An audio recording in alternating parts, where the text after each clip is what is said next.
और किस तरह की मीटिंग और दौर चलेगा, लोगों से मुलाकात होगी आज? देखो, मैं सरकार में मंत्री हूँ और मुख्यमंत्री जी ने मेरे को यहाँ का प्रभारी बना रखा है। और एक बहुत बड़ा कार्यक्रम जो देश भर में आज प्रधानमंत्री जी वर्चुअल आएंगे, स्वामित्व का पट्टे दिए जाएंगे। ये एक बहुत अच्छी पहल है जो कभी देश में नहीं हुई। उस दृष्टि से मैं आया हूँ और उसमें पार्टिसिपेट करूंगा।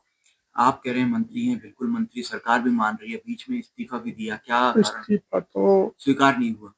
हाँ, स्वीकार नहीं हुआ। तो अब कामकाज कैसा चल रहा है, मतलब विभाग का काम क्या इफेक्ट हो रहा है, या आप फाइलें देख रहे हैं, क्या कर रहे ना बहुत जरूरी फाइल आती है तो कॉन्स्टिट्यूशन जिम्मेदारी बनती है को निकाले।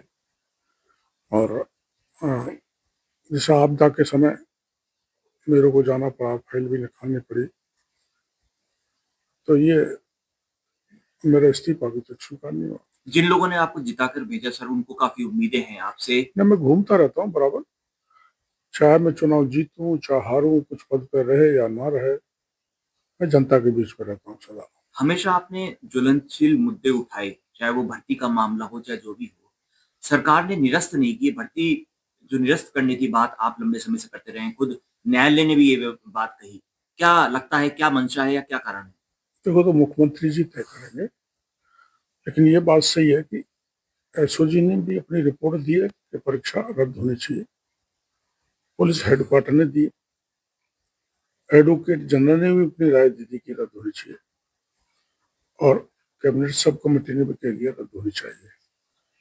और हाईकोर्ट का मंशा आपको ध्यान है, हाईकोर्ट भी एक तरह से ये चाहता है कि अगर इतने निकम्मे थानेदार बन के चले जाएंगे तो लॉ एंड ऑर्डर की स्थिति क्या होगी। पर ये तो तय मुख्यमंत्री जी करेंगे। हाईकोर्ट का जो एक तलक टिप्पणी है, उसके बाद सरकार बैकफुट पे आई और तुरंत जितने भी रेंज आईजी हैं साथ के साथ सबने वापस लिया कि इनको ट्रेनिंग पर नहीं भेजा जाए। जो नए सब इंस्पेक्टर आए, क्या कहना चाहते हैं?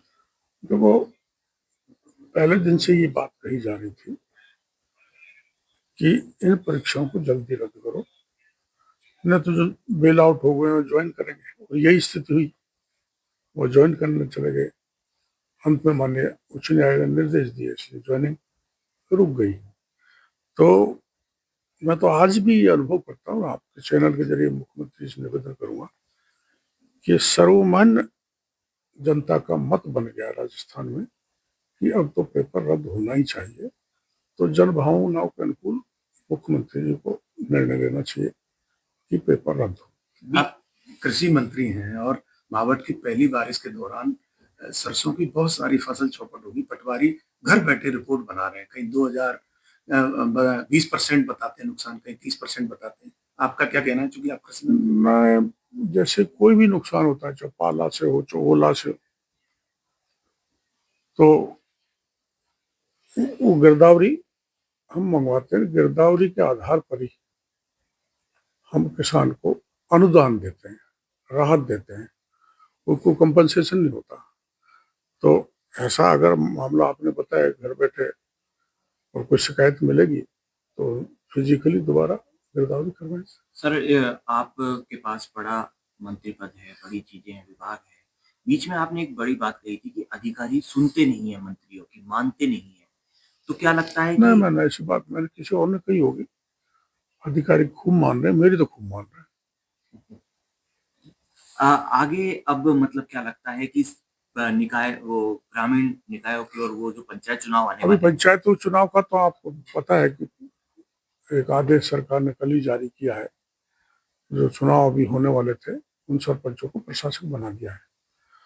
तो अभी उससे पहले डिलिमिटेशन होगा, पंचायतों का पुनर्गठन होगा। समिति बनाई गई। हाँ, समिति बना दी तो पुनर्गठन की प्रक्रिया नीचे तहसील स्तर पर, फिर एसडीओ पर, फिर कलेक्टर स्तर पर, फिर राज्य सरकार की कमेटी को जाएगी, तब वो तय होंगे।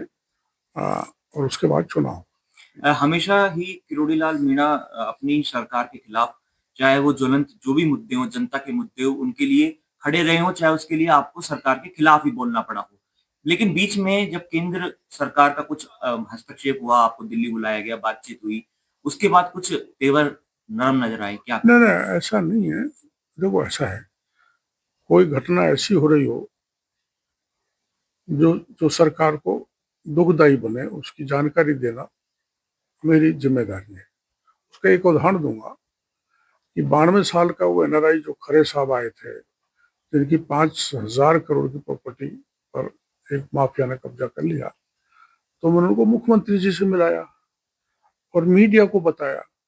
अब कई लोग उसको ये समझते हैं कि देखो ये सरकार के खिलाफ बोल रहे हैं, पर सच्चाई ये है कि उसने इतनी संपदा पैदा की बच्चों के पढ़ाई के लिए और उस पर कोई कब्जा कर ले, तो मेरी जिम्मेदारी बनती है सरकार को बताना, मुख्यमंत्री जी को बनाना, ये बताना, एसीबी को नोटिस मिलाना, मीडिया को बताना। तो ऐसे काम तो मैं करता ही रहता हूँ। उसको ये नहीं मान के चल रहे हैं कि मैं सरकार की खिलाफत करता हूँ, जानकारी देता हूँ सर। अगर को छोड़ दें तो कहीं ना कहीं डीएपी खाद की कमी है प्रदेश में, तो आप क्या कहना चाहते हो, क्योंकि सारा कुछ आपके कंट्रोल में है। अब की बार इंटरनेशनल लेवल पर जो है मार्केट बड़ा महंगा भी था और उपलब्धता भी कम थी। तो उपलब्धता कम होने के कारण जो है डीएपी हमको कम मिला। आप जानते हो हम इंपोर्ट करते हैं, तो वो अपन को कम मिला, इस कारण थोड़ी किल्लत रही, लेकिन उसको बाद में हमने मैनेज कर लिया। चुनाव आप में अपन को मतलब कोई दिक्कत नहीं, हार जीत तो एक जोड़ा है सुख दुख की तरह। चुनाव हार भी जाते हैं, जीत जाते हैं, लेकिन इसमें तो आपने महाभारत देखा, जैसे अभिमन्यु को घेर के सब मार रहे हैं, वैसे मारा गया सबने। इसलिए कई बार हो जाता है, अभिमन्यु को रास्ता याद होता तो बच जाता, हमको भी रास्ता याद नहीं रहा, इसलिए फंस गए, मर गए। लास्ट सवाल की किस तरह से अब आगे की प्रदेश की जनता आपको लिए क्या उनके लिए आपने खास कोई योजना बनाई हो, कुछ सोचा हो कि किस तरह से अब आगे? तो योजना, क्योंकि सरकार का मैं एक हिस्सा हूं, तो ओवरऑल बनती है, एक बजट पेश होता है, एमएलएस मंत्रियों से, जनता से, स्टेक होल्डर से सरकार जानकारी लेती है, उस हिसाब से बजट घोषणाएं होती हैं। तो अभी मुख्यमंत्री जी ने चर्चा चालू कर दी है, एमएलएस से भी, स्टेक होल्डर से भी, व्यापारियों से भी, सभी ऑर्गेनाइजेशन से। वो बजट में प्रावधान रखा जाएगा, विकास का काम कराएंगे। सर एक राष्ट्र ये देखो, अगर बार बार चुनाव होता है तो बार बार आचार संहिता लगती है, और आचार संहिता के कारण कई काम विकास के ठप पड़ जाते हैं। और इसके लिए ये जरूरी है कि देश में एक साथ चुनाव हो। देखो, फोर्सेज को बार बार भेजना पड़ता है, प्रशासन को भी दिक्कत आती है, और आम जन भी प्रभावित होता है, डेवलपमेंट के वर्क ठप हो जाते हैं। तो पूरे देश में एक साथ चुनाव पहले भी हुए और आगे होने चाहिए, ऐसी मोदी जी की मंशा है, और वो राष्ट्र के हित में है, जनहित में है, ऐसा मैं मान के चलता हूँ। बीच में क्या लगता है कि जो मन में कुछ था वो अब खत्म हो चुका है या कुछ बातें थी वो? नहीं, वो तो मुंह पे उंगली जब रखी जाती है, जब अटपटा सवाल हो जाता है। जैसे आपने मेरे से पूछ लिया कि सब भर्ती परीक्षा रद्द नहीं हुई तो क्या करोगे, और उसका क्या जवाब है? इसलिए मुंह पे उंगली रख ली जाती है। अच्छा।